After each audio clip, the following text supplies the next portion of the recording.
Hello everyone. Following the deadly Genz protests in Nepal, the Prime Minister Oli was forced to resign yesterday on Tuesday, after several protesters stormed the parliament buildings with fire, fueled by anger and unprecedented pressure of frustrations.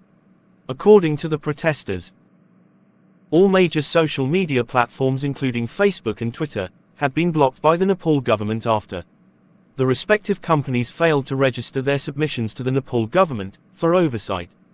According to the protesters, the Nepal government was pursuing a broader attempt to regulate all social media platforms by passing a bill in parliament, whereby their intention was to punish government critics who were posting ill of the government by holding them accountable. The kick-off peaceful protests on Monday was however increasingly becoming violent, with unprecedented anger, and later expanded into a broader criticism of the Nepal government. As per the protests, accusations of corruption among the political class was majorly a key issue of national concern. The blocking of several social media platforms actually gripped the attention of angry youths, whereby thousands of angry protesters marched in the capital city of Nepal protesting against the ban of social media networks in Nepal. During the protests on Monday, rogue police officers opened gunfires upon the protesters with live bullets, and shooting civilians aimlessly where 19 people were left dead, and several others were injured.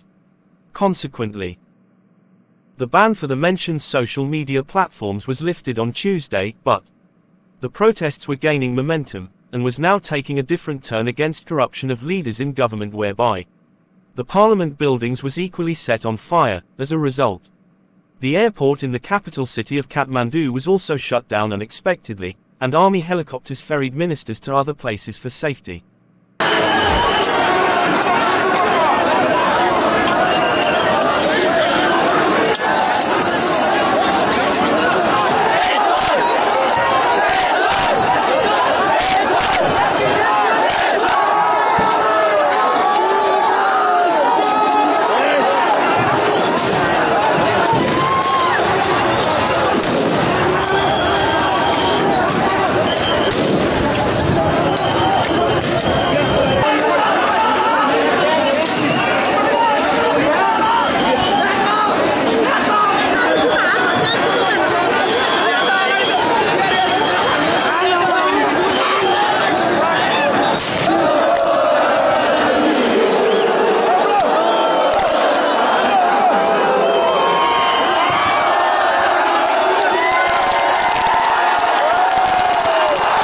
However, the return of the banned media platforms did not stop the protests, but rather continued the demonstration rallies fueled by unprecedented anger over the killings of protesters and frustrations that wedged between China and India.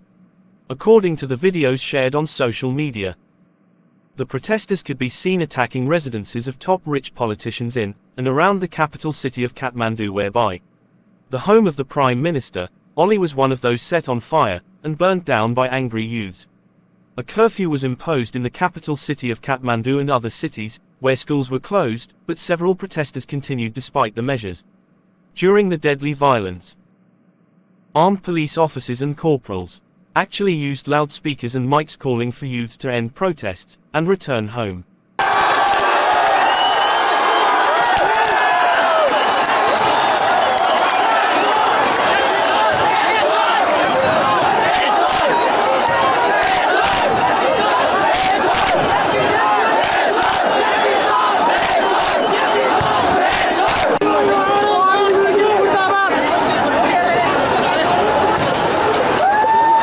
The protesters continuously blamed the government for the police brutality and called for the resignation of the unpopular Prime Minister, Oli, before he resigned.